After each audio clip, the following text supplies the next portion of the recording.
Bon, bonjour tout le monde. Ici, il fait déjà 19 degrés à 7h40. On sent que cette journée va être chaude. Les canicules d'été, on en est tous ravis. Bon, en attendant, je vous pose ici.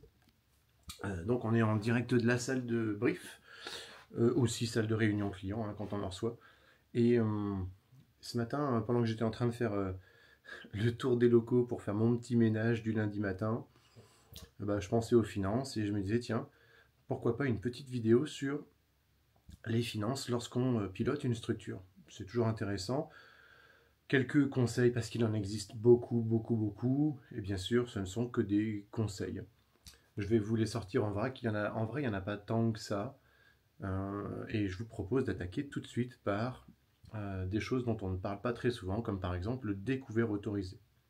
Alors, lorsqu'on a une structure, on doit piloter beaucoup de flux de trésorerie au quotidien, et donc pour cela, on peut demander à la banque un découvert autorisé, c'est-à-dire avoir le droit de dépenser plus d'argent que ce qu'on a. Vous savez normalement ce que c'est qu'un découvert autorisé.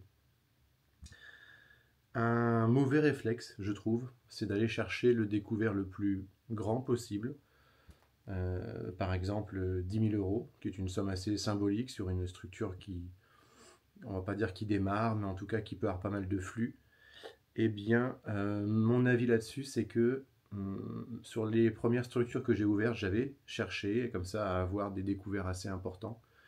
Et sur les dernières structures que j'ai ouvertes, j'ai mis des découverts autorisés de 1000 euros ou 2000 euros, on va dire plus symbolique qu'autre chose. Pourquoi? Parce que je trouve que les découverts autorisés nous emprisonnent à l'intérieur.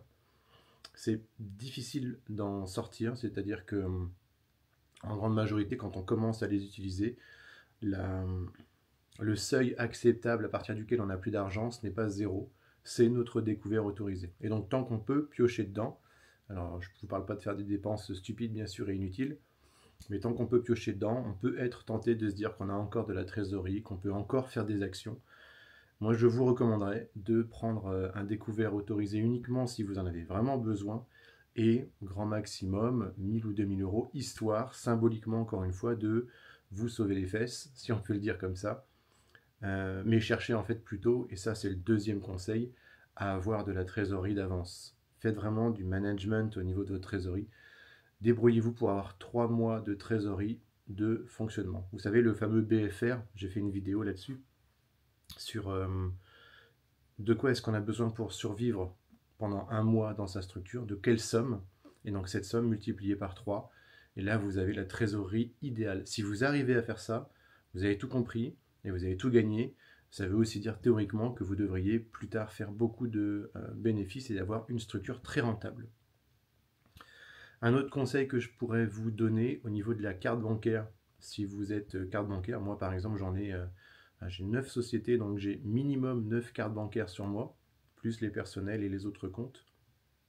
J'ai un sacré paquet de cartes effectivement. Je ne m'embête plus maintenant, je prends toujours une carte Gold. Et c'est pas parce que c'est une Gold. On n'en est plus là quand on en a 9 dans son portefeuille. Mais c'est vraiment à cause du plafond d'achat. Avec une carte Gold, je peux dépenser jusqu'à 10 000 euros par mois. Et bah, y a quelques structures où j'ai eu besoin dans le passé de faire des dépenses de 3 ou 4 000 euros d'un coup. Et ça ne passait pas avec la carte qui était en dessous. Ce qui m'avait mis un peu en difficulté, j'avais dû appeler, essayer de faire débloquer le plafond, ils n'étaient pas trop pour, etc. Là, depuis que je suis en carte Gold, alors ouais, ça coûte 180 euros par an. Quand on est en société, c'est pas une grosse somme. J'ai plus aucun problème de paiement en ligne, de paiement en physique, en carte bancaire, tout ça. Donc là aussi, c'est un de mes conseils, je vous recommanderais de prendre une carte Gold directement. Ensuite, au niveau du nombre de comptes par société, j'entends bien, je ne vais pas à plus de 2. Donc j'ai un compte de fonctionnement principal et ce qu'on appelle aussi un compte de trésorerie. J'aime pas laisser la trésorerie sur le compte où les flux sont entrants et sortants.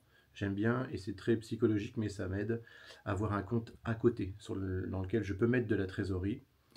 Et donc chaque structure possède 2 comptes dans la même banque. C'est moins cher niveau comptabilité. Et Et c'est très simple à gérer puisque du coup j'ai tout accès au niveau de la même interface. Et ce que je fais, c'est que quand j'ai un peu trop sur un compte, que j'estime avoir un peu trop, eh bien je vais tout simplement transvaser de la trésorerie sur le compte de trésorerie puisqu'il est là, il sert à ça. Alors c'est pas un compte qui est forcément rémunéré ou très rémunéré et c'est pas le but ici. Le but est juste d'avoir un environnement dans lequel je peux stocker de la trésorerie pour me dire ça j'y touche pas pour le moment, c'est mon secours et ça c'est le compte où le flux fonctionne traditionnellement, quoi. Voilà, je peux revenir aussi vite fait sur les cartes bancaires avec le fameux débit immédiat ou débit différé.